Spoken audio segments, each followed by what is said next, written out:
Yes? Have you considered letting Dresden cross over into another author series or vice versa? Have I considered letting Dresden cross over into another author series or vice versa? He kind of does in Justin Gustanis's books.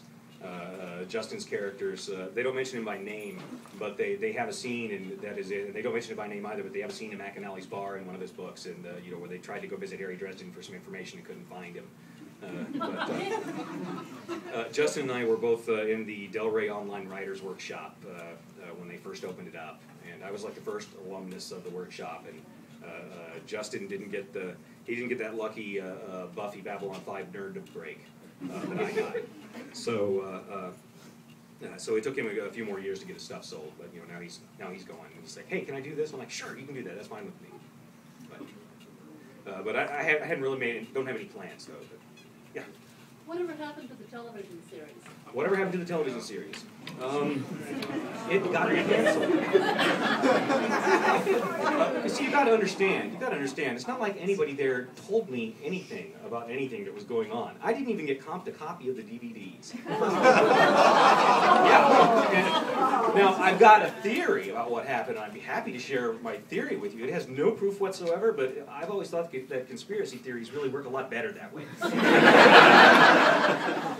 My theory is that the show was a victim of political infighting at the network.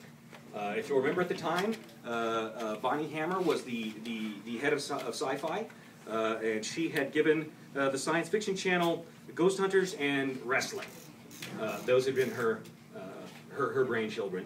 David Howe, who was the vice president of sci-fi and who was the one that was behind the Dresden Files, he had created Battlestar Galactica, which if I was the president of a company and I had done Ghost Hunters and wrestling, the guy who come along, the second, you know, the lieutenant who did Battlestar Galactica, that's a little bit threatening. You kind of don't want that lieutenant to get another hit show rolling. So a lot of things happened which could be construed as willful sabotage of the Dresden Files, seen from the wrong point of view. Like, for instance, 2 weeks before the show starting, taking it away from Robert Wolf and making him the number 2 guy on the show, and making the number 1 guy one of the folks who was back in Los Angeles who never actually, you know, went up to the show and was there. He's also the one that told the writers, you know, I know you wanted to do a solid storyline all season long. Let's not do that. Let's just do individual episodes. But, you know, don't change up your episodes too much. Just keep them like they are. Just separate them so they're not really related to each other. I got to think, as a writer, I'm going to be sitting there going, so you want us to make it completely different without changing anything? Can you make this square more triangular, please? What does that mean? But that's what I think happened. Like I said, I've got no proof, but it's a much better conspiracy theory if there's no proof. So. Yes? Yeah.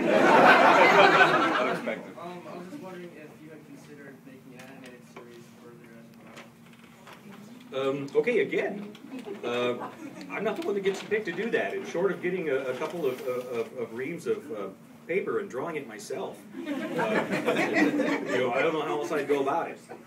I think it would be a really cool animated series. I kind of see it as anime in my head when I'm writing it. But so far it hasn't panned out. I mean, there hasn't been an interest in that. And besides, Lionsgate still owns the rights for another 3 years and 5 days, not that I'm counting. But at that time, if they don't do anything else with it, then the rights revert back to me, and then I'll be able to actually, you know, entertain offers and so on. So, yes? What did you think of the actors they picked? What did I think of the actors picked for the Dresden Files? Could have been worse. I think Paul didn't look a thing like Harry Dresden, but he acted like Harry Dresden, so that's okay. That's acting. Okay, he's an actor. But fine, professional, cool. Valerie, who played Murphy, she didn't look a thing like Murphy, and but you know, she was the only one on the set that had actually read all the books, so she was kind of okay in my list of people. Yeah, she was like, oh yeah, they so should have cast me as Susan. That's what I showed up for. But anyway, Terrence Mann as Bob, I completely hated that in the run up to it. But by the end of the season, he sold me on it because he did act very well, and I thought he did a great job. And plus, in person, such a nice guy, just the nicest guy. But Are Thomas and Justine ever going to have a happily ever after, or should I just give up on that one? Are Thomas and Justine ever going to have a happily ever after, or should you just give up on that one? Oh, come on! What, I don't get. I'm not good to my characters. I don't get. What are you saying here? Actually, Thomas and Justine's relationship is really weird because I know what the relationship actually is in my head, like right now. They're actually happier now than they've been ever. But it's all happening like behind the scenes and where nobody can see because Thomas has to have his badass cool vampire face on whenever he's in public. But you know, like when they're alone together, there's nothing else going on. They're like totally cute. You know, Justine wears like these grown-up versions of footy pajamas so that she can snuggle up next to him on the couch and watch TV, you know, without actually burning him.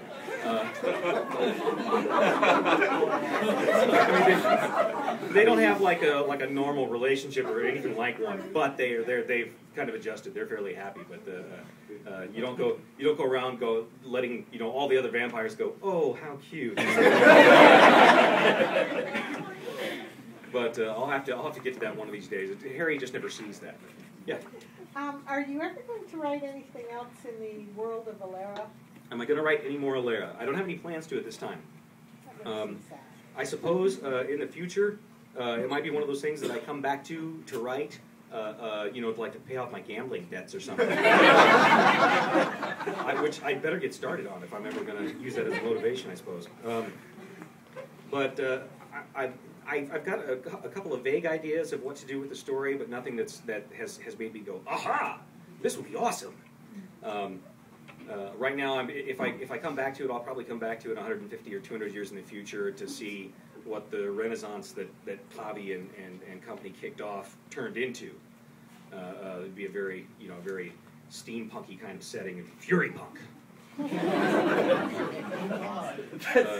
But we'll have to see. We'll have to see in the future, though. I mean, I've got a lot of. I've got a notebook where I keep down all my ideas for stuff that I want to write, and I went and looked at it, and I'm going to have to live to be like 106 or 107 to be able to write everything that I've got in my head. And that's without adding new things between now and then. We don't mind if you live a long time. There's a non-spoilery scene in the new book where Harry complains about his knees after climbing the stairs. And since that's something I can relate to, it got me thinking, how old is Harry? Harry's about a year younger than I am. How old are you? I'm 38.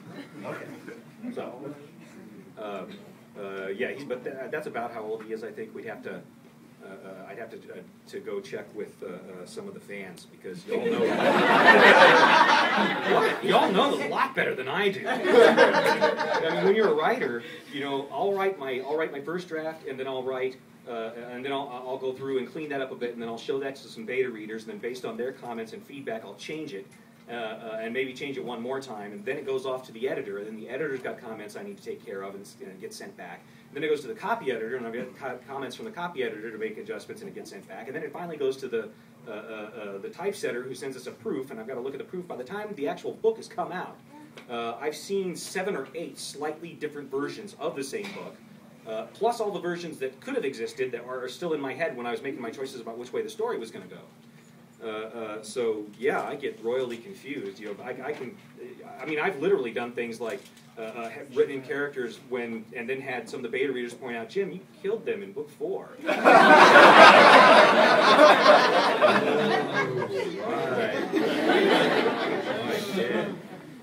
But I have to check. I'll have to check with one of the timeline folks and say, okay, how old is Harry right now? If he was, okay, assume he's this age right now. How old was he in Stormfront? All right, thank you. They'll figure it out. Back here at the back. We know that Harry's hand has been slowly regenerating, and I've been wondering if that's going to happen to the parts of his brain that kind of got fried when Lash directed all that energy, and if she's still in there, basically. Okay, so what you're trying to sneak an answer out of me if his Lash is still in there. Well, excellent attempt. I will say that Lashl's story is not over yet, and we'll leave it at that. All right. Right on. Very nice. Or excuse me, Lash. Lash's story is not over yet, and we'll leave it at that.